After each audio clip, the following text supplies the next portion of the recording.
Okay. तो सबसे पहले जो सर ने टॉपिक क्लास में कवर करवाया था वो है क्रिएटिविटी का। ये ज़्यादा बात इस हवाले से कर रहे थे कि प्रोजेक्ट के लिए आपके दिमाग में ये चीज़ें होनी चाहिए, लेकिन उन्होंने फिर लाइक कुछ स्टार वगैरह भी लगवाए थे, आपको पता ही है कि ये वाले टॉपिक्स मिड के लिए इम्पोर्टेंट हैं वगैरह। और वो टॉपिक नहीं था, बस एक कोट था आइंस्टाइन का, और वो कोट था imagination is much more important than knowledge. तो काफ़ी ज़्यादा लोग कंफ्यूज थे कि इसका क्या, लाइक इसको क्यों सर ने मार्क्ड एज इम्पोर्टेंट किया है, लाइक दो तीन ओकेजन्स पे कैबल के। तो जो मेरी पर्सनल इंटरप्रिटेशन है वो यही है कि कहा ये जा, अच्छा वैसे आइंस्टाइन के पर्सपेक्टिव से तो यही है ना कि मतलब दुनिया में जो भी नॉलेज क्रिएट हुई है किसी लाइक क्रैक हेड फिलोसोफर ने सोचा और वो बाद में एक्सपेरिमेंट किया और बाद में जाकर पता चला कि एक्चुअली ऐसा ही है। क्योंकि लाइक अगर आप इलेक्ट्रॉन्स की डिस्कवरी की बात करो, आप किसी भी लाइक सब एटॉमिक पार्टिकल की भी डिस्कवरी की बात करो, तो हमेशा किसी हद तक इमेजिनेशन इन्वॉल्व है।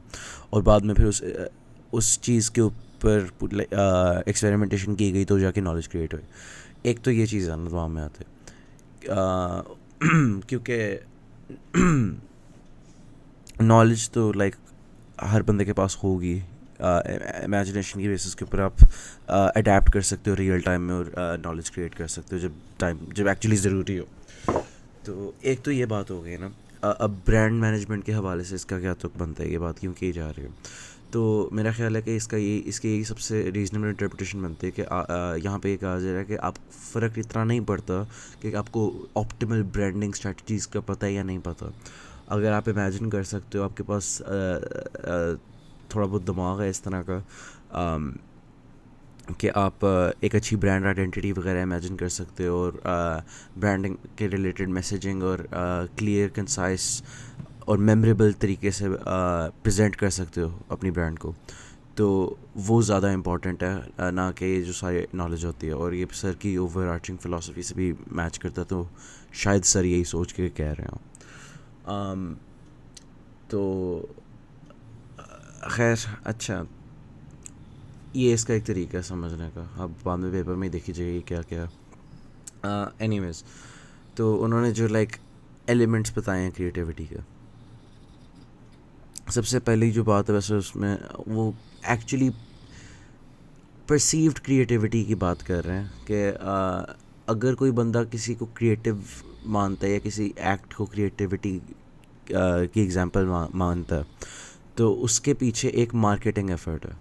तो एक तो ये पॉइंट है, क्योंकि काफ़ी ज़्यादा यूनिक चीज़ें हो रही थी, काफ़ी ज़्यादा लोग क्रिएटिवली थिंक कर रहे होते हैं, एक्ट भी कर रहे होते हैं और चीज़ें बना भी रहे होते हैं, लेकिन सिर्फ कुछ चीज़ें आती हैं सामने जिनको मैस ऑडियंसेस क्रिएटिव समझती हैं।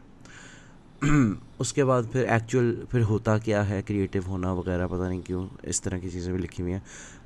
लेकिन वही वाली बात है कि एक तो कि आप डिफरेंटली सोच रहे हो, दूसरा कि आपके जो आइडियाज़ हैं उनकी कोई प्रैक्टिकल एप्लीकेशन है। लैटरल थिंकिंग यही है कि आप मतलब थिंकिंग आउटसाइड द बॉक्स, ये इसकी सिंपल ट्रांसलेशन है। वरना अगर आप लाइक ज़्यादा प्रिसाइज डेफिनेशन चाहते हो लैटरल थिंकिंग की, तो यही है कि बिल्कुल लॉजिकल इन्फ्रेंसेस के तरीके से सोचने से भी थोड़ा बाहर आ जाओ, थोड़ा सा ऐसे सॉल्यूशंस भी एक्सप्लोर करो जो नेसेसरीली नज़र नहीं आ रही, कोई लॉजिकल ट्रेल नहीं नज़र आ रही, लेकिन फिर भी हो सकता है कि रीजनेबल सॉल्यूशंस हों। थोड़ा सा लाइक एक्सपेरिमेंट करो आप। उसके बाद रिस्क टेकिंग, इसके अंदर कुछ समझाने वाली बात नहीं है। Making connection between two different things, वो भी उसके अंदर समझाने वाली बात नहीं है। चीटिंग की जो बात की हुई है, स्टीलिंग एट्सट्रा, उसके अंदर सर तो ये पैसों के पर्सपेक्टिव से ही कह रहे थे कि वो एक्चुअली रियल लाइफ के अंदर जितनी भी चीज़ों को लाइक जो क्रिएटिव मीडिया है, एक्चुअली वो सारा कुछ डिराइव ही हो रहा होता है किसी और चीज़ से, डेरिवेटिव होता है सब कुछ। लाइक CID जैसे है, लॉ एंड ऑर्डर की नकल है एट्सट्रा, लेकिन पैसे फिर भी बना लेते हैं। तो एंड पे मैटर पैसे ही, ये सर का कहना है कि एंड पे पैसे वैसे ही मैटर करते हैं। तो एक्चुअली इफ़ेक्टिवली जो क्रिएटिविटी का मकसद है वो आप प्लेजराइज करके भी पूरा कर सकते हो। इस केस के अंदर उन्होंने साथ फिर एक कोट डाला था जो था कि steal from one person you're thief, steal from ten its creativity. तो इस तरह से भी कुछ था। खैर, अच्छा, उसके अलावा आखिरी बात जो पहली बात से कम्प्लीटली कॉन्ट्रडिक्ट करती है वो है कि creativity demands a lot of information. तो ऑब्वियसली डिपेंड करता है ना कि आप किस चीज़ के बारे में सोच रहे हो। खैर, लेकिन हम इसके ऊपर लिंगर नहीं करेंगे क्योंकि और बात करने वाली नहीं है। बस सर ने बोर्ड पे कुछ चीज़ें लिख दी, अब आपने अपना पर्सपेक्टिव लिखना होगा कि आपकी क्या ख्याल है इस टॉपिक के ऊपर। एनीवेज, उसके अलावा एक सर ने ना टास्क दिया था कि ना आप ना कोई 1 2 3 मीडिया प्रोडक्ट्स पकड़ो और उनके बारे में कुछ सवाल पूछो। तो उससे पहले कि मैं उसमें हूँ, तो मीडिया प्रोडक्ट्स की जो प्रिसाइज डेफिनेशन थी वो क्या थी, उन्होंने कोई डेफिनेशन तो प्रोवाइड नहीं की थी, लेकिन उन्होंने एग्जांपल्स दी थी, मतलब visual arts, performing arts, showbiz etcetera. मेरा ख्याल सेल्फ एक्सप्लेनेटरी, कुछ बताने की ज़रूरत नहीं है, इसलिए आगे ही चलते हैं। जो सवाल पूछने को कहा था वो ये था कि आप कोई, लेट्स से आप कोई मूवी ले लो अपनी फेवरेट, और उसके बारे में सोचो कि लोगों को इसके बारे में क्या अच्छा लगता है और इसके अंदर क्या चीज़ें यूनिक हैं। आप इस तरह से मल्टीपल पीसेस ऑफ मीडिया के बारे में सोचो ताकि आप मैस अपील को थोड़ा सा समझ सको कि कौन सी चीज़ें मैस को अपील करती है। इसके अंदर एक क्लू जो स्टार्टिंग पॉइंट है वो ये है कि क्या आपको क्या अच्छा लगता है उस चीज़ के बारे में। जो आपको अच्छा लगता है, चांसेस है दूसरों को भी वही चीज़ अच्छी लगती होगी। खैर, उसके अलावा नीचे एग्जांपल है जो मैंने खुद इस एक्सरसाइज के अंदर किया था उसकी। पढ़ना पढ़ लो, कोई ख़ास बात करने वाली नहीं है उसमें। अच्छा, अब एक चीज़ इसके ऊपर कुछ लोग कंफ्यूज हो रहे थे जो आई गेस लेक्चर में सोए होते हैं, वो ये है कि ब्रांड स्टोरीज़ और हिस्ट्रीज़ की जो डिस्टिंक्शन सर ने की थी वो क्या थे। तो सर के मुताबिक ब्रांड स्टोरीज़ जो है ना वो ब्रांड के पर्सनल नैरेटिव्स को रेफर कर रहे हैं। ठीक है, मतलब वो जो उनका कहा है कि हमारी ये स्टोरी है, ज़रूरी नहीं है कि ये सच हो, जबकि ब्रांड हिस्ट्री जो होती है वो actual fact of the matter है। ये सर ने एक डिस्टिंक्शन मेक की थी फॉर सम रीज़न। उसके अलावा यहाँ पे बस एक कोट लिख के भागे थे कि brand stories are people stories, मतलब they are people behind big brands. और उससे फिर सेगवे आ जाता है एंटरप्रेन्योरशिप के टॉपिक में कि एंटरप्रेन्योर क्या होता है, तो वो यही होता है। और अब वेरी रेलिवेंटली उन्होंने कहा था कि मिड के लिए बहुत इंपॉर्टेंट है ये क्वेश्चन, लाइक बेसिकली गारंटीड है कि आप ना आपको एंटरप्रेन्योरशिप से रिलेटेड कुछ चीज़ आएगी, ये ब्रांड स्टोरी से रिलेटेड कोई चीज़ आएगी, इन दोनों टॉपिक्स के बीच में की कोई चीज़ आएगी। वो उसके लिए सर ने एक टास्क दिया था कि आप एक लोकल और एक फॉरेन एंटरप्रेन्योर के बारे में पढ़ के आओ। ठीक है, तो मुझे पता किसी ने पढ़ा नहीं होगा, इसलिए मैंने कहा मैं अपना ही शेयर कर दूँ जितना मैंने हल्का फुल्का पढ़ा। तो फॉरेन एंटरप्रेन्योर्स के अंदर मैंने ब्रायन चेस्की और जो गैबिया जो हैं एयरबीएनबी के फाउंडर्स, पहले उनकी ही बात कर लेते हैं। तो बेसिकली ओरिजिनली ये 2 कॉलेज स्टूडेंट्स थे, रूममेट्स थे, इंडस्ट्रियल डिज़ाइन के स्टूडेंट्स थे, कोई बिज़नेस वगैरह के भी नहीं थे। उनके टाउन में ही ना कोई डिज़ाइन की कॉन्फ्रेंस हो रही थी जिसकी वजह से सारे होटल्स बुक्ड थे। तो उन्होंने सोचा कि अगर हम अपने ही हॉस्टल के अंदर जो एयर मैट्रेसेस वाले कमरे हैं वो बुक कर लें और लोगों को साथ ब्रेकफास्ट सर्व करें इन अटेंडीज़ को, तो अच्छा आइडिया ना एट्सेट्रा। और उन्होंने एक्चुअली फिर जब ये इम्प्लीमेंट करने की कोशिश की तो पूरा इससे आइडिया निकला एयरबीएनबी का। एयरबीएनबी का ओरिजिनल नेम यही था, एयर बेड एंड ब्रेकफास्ट। ठीक है, अगर आपको वैसे एयरबीएनबी का नहीं पता तो यही है कि अगर आप किसी और टाउन गए हुए ना फॉर एग्जांपल ट्रैवल के लिए, तो आप किसी भी और के घर लाइक 1 दिन 2 दिन के लिए रेंट पे रह सकते हो। एनीवेज, अच्छा, लाइक अर्ली ऑन ये कॉन्सेप्ट के अंदर कुछ लाइक ऑब्वियसली मसले आए थे, कोई भी इन्वेस्टर इस आइडिया को सीरियसली नहीं ले रहा था।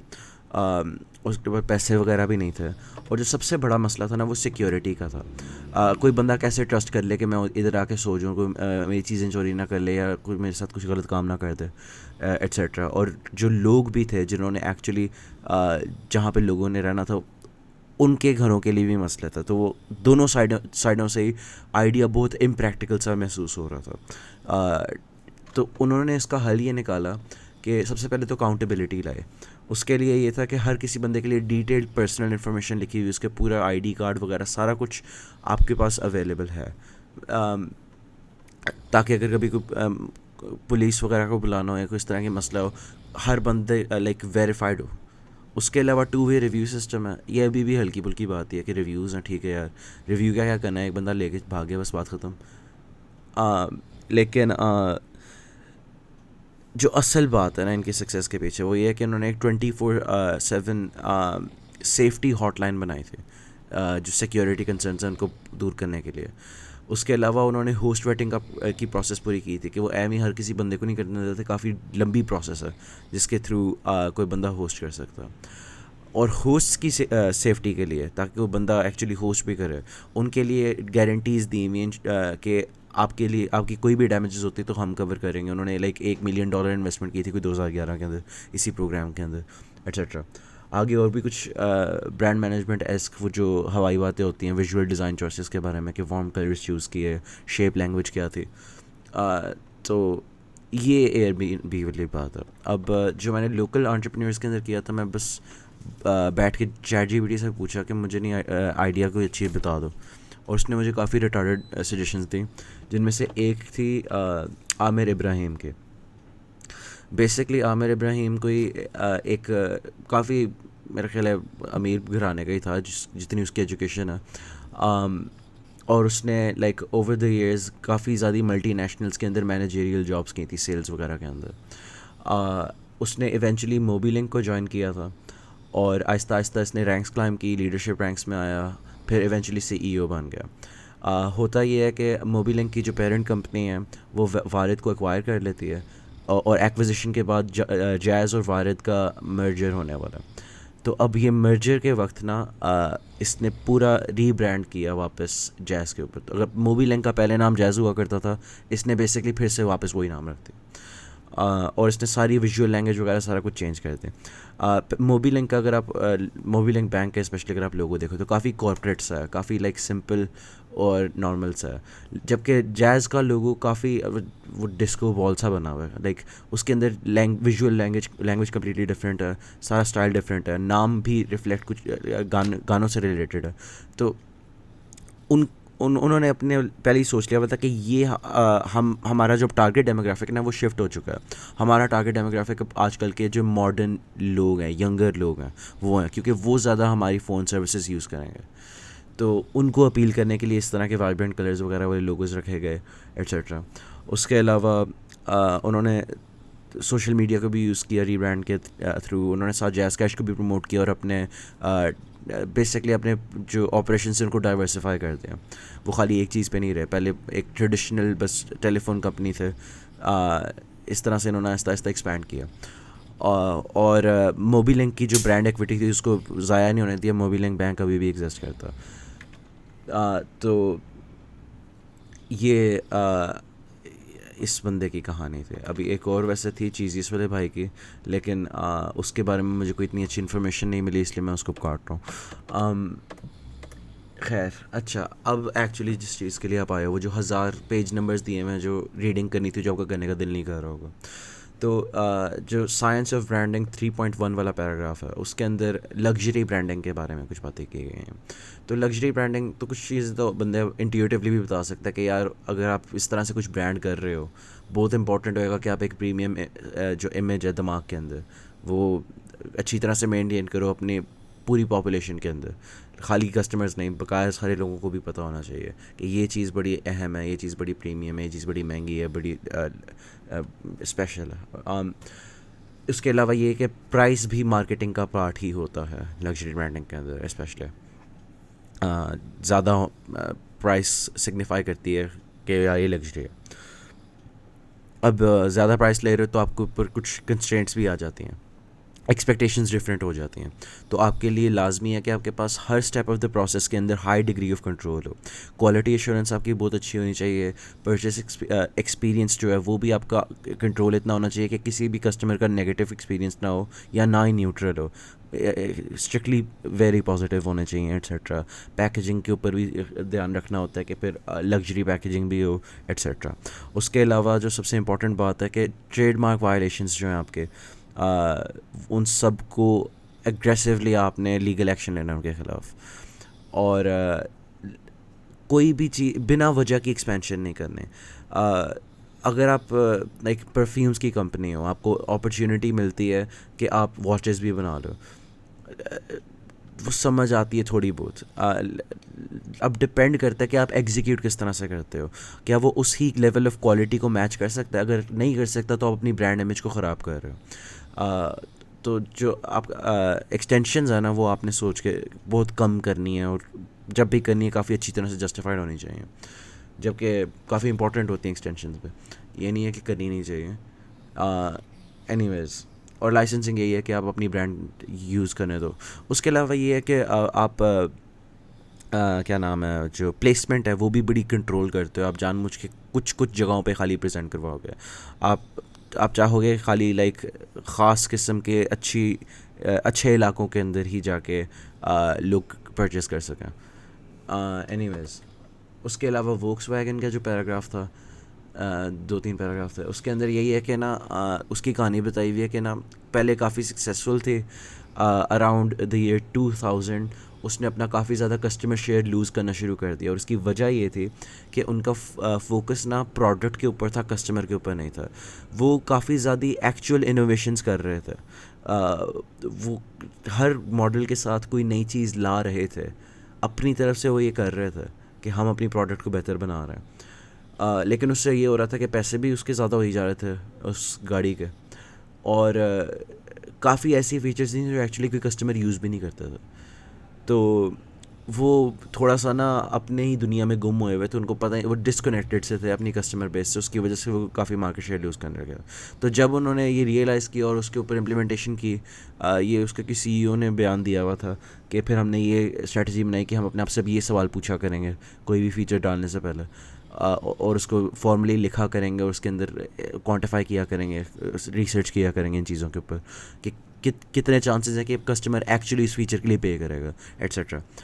तो इस तरह की जो चीज़ें हैं, उनकी वजह से वोक्सवैगन का जो लॉस चल रहा था वो उससे वापस ऊपर को आ गया, और ये हैप्पी एंडिंग हो गई। ये उन्होंने बस इस पैराग्राफ में कहा हुआ। उसके अलावा जिंगल्स, तो आपको पता ही है जो गाने गुने लगे होते हैं एड्स के अंदर कि मेरे देश का biscuit gala etcetera, composed by professional musicians, कोई बात बताने वाली नहीं है। ब्रांड अवेयरनेस के लिए बहुत इंपॉर्टेंट होते हैं, क्योंकि अगर किसी बंदे को नहीं भी पता, वो पहली बार भी सुना है ना, तो दिमाग के अंदर वो लिरिक्स फंस जाते हैं, उसके अंदर नाम बार बार हज़ार बार लिया होता है उन्होंने। उसके अलावा एक्चुअली ये ब्रांड बेनिफिट्स भी कम्युनिकेट कर सकते हैं इसके लिरिक्स, लेकिन आम तौर पे आप इतना इन योर फेस करके नहीं कहते कि अगर आप गाला खाओगे तो आप बहुत अच्छे हो जाओगे और बहुत मज़े आएंगे, ये नहीं कहते। उसकी जगह एक एब्स्ट्रैक्ट सा मीनिंग कन्वे किया जाता है प्रोडक्ट के बारे में, लाइक उसकी ब्रांड को थोड़ा सा और सीमेंट किया जाता है। मतलब इसकी सबसे अच्छी एग्जांपल जो है ना मेरे पास, वो ये है कि जो टीमू है उसके जो गाना है ना, उसके अंदर आता है शॉप लाइक अ बिलियनर। टीमू के पूरी ब्रांडिंग ही ये है कि आप बड़ी चीपली चीज़ें गेट कर सकते हो। तो इसीलिए वो जब अपने गाने के अंदर ये चीज़ बोल रहे होते हैं, वो हाँ एक ब्रांड बेनिफिट तो है, लेकिन वो ज़्यादातर एक वाइब कन्वे कर रहा है, एक आइडियल कन्वे कर रहा है। तो ये थोड़ा सा एब्स्ट्रैक्ट है, लेकिन उन्होंने एक ये लिखा हुआ है, ये उसकी बस समरी है जो किताब में लिखा हुआ है, जो आपने प्रॉब्लली पढ़ना गवारा नहीं किया होगा। एनीवेज, साइंस ऑफ ब्रांडिंग 4.3, उसके अंदर पैकेजिंग की साइंस है कि पैकेजिंग का क्या रोल होता है।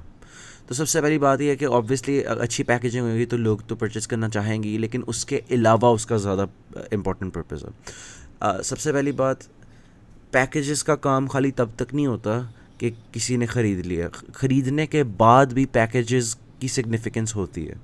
मतलब अगर कोई बंदा सीरियल लेता है, उसके ऊपर ये इन्होंने किताब में एग्जांपल लिखी हुई है कि ना उन्होंने रिसर्च कंडक्ट की थी कि प्रोटीन बार्स थे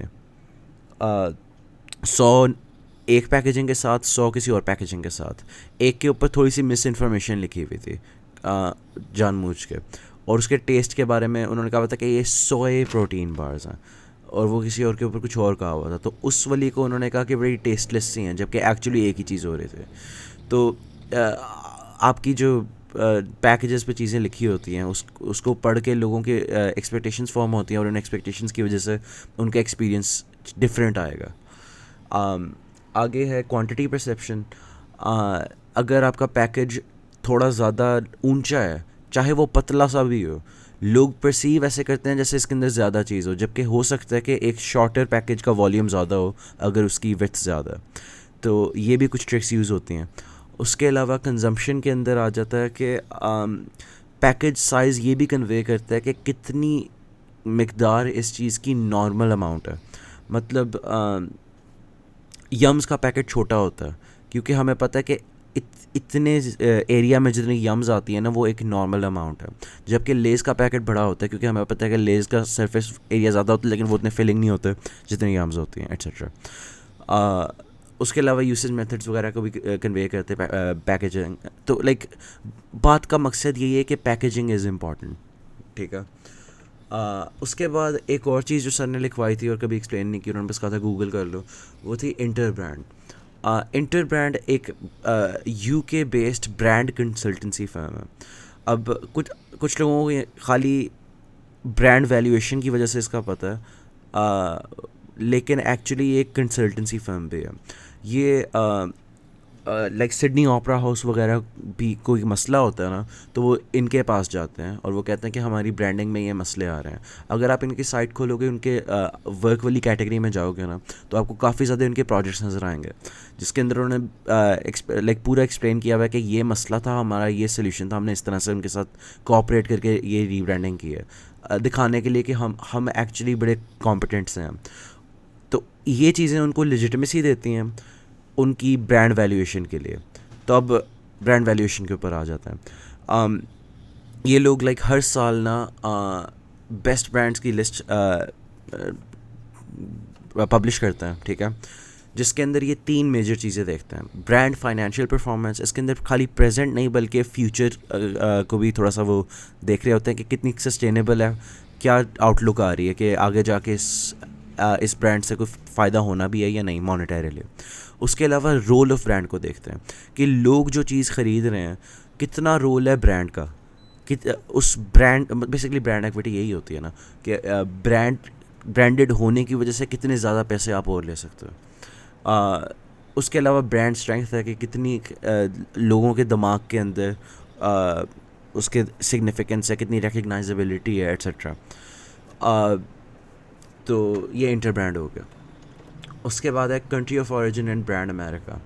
तो कंट्री ऑफ ओरिजिन एक ऐसी चीज़ है जो हर प्रोडक्ट को डिक्लेयर करनी पड़ती है अपने, made in China, made in this वगैरह। तो ये भी ना एक हद तक ना लोगों के एक्सपीरियंसेस को शेप करती है, चाहे प्रोडक्ट एक ही हो। तो ये भी जो चीज़ है ना, आप इसको लेवरेज कर सकते हो मार्केटिंग के लिए। जैसे कि गुची जो है एक लग्जरी ब्रांड है, उसके अंदर वो इटालियन है, तो जब एक मल्टीनेशनल लेवल के ऊपर ऑपरेट कर रही होती है तो उसकी थोड़ी सी वो ग्रेविटास होती है कि उसकी कंट्री ऑफ ओरिजिन की वजह से उसको थोड़ा सा वेट मिल रहा है। इसी तरह से फ्रांस की जो शनेल है परफ्यूम्स की ब्रांड, तो इसी तरह की और चीज़ें। और ये भी होता है कुछ लोगों को कि अपने मुल्क की चीज़ कंज्यूम करनी है, तो अगर मेड इन पाकिस्तान लिखा होगा तो जैसे चीज़ियस के पीछे की शर्ट के ऊपर पीछे लिखा होता है कि प्राउड पाकिस्तानी ब्रांड। तो कुछ ये भी टैक्टिक्स होते हैं अब कंजम्पशन प्रमोट करने के लिए कि आप ये शो करो कि हम डोमेस्टिक कंपनी हैं।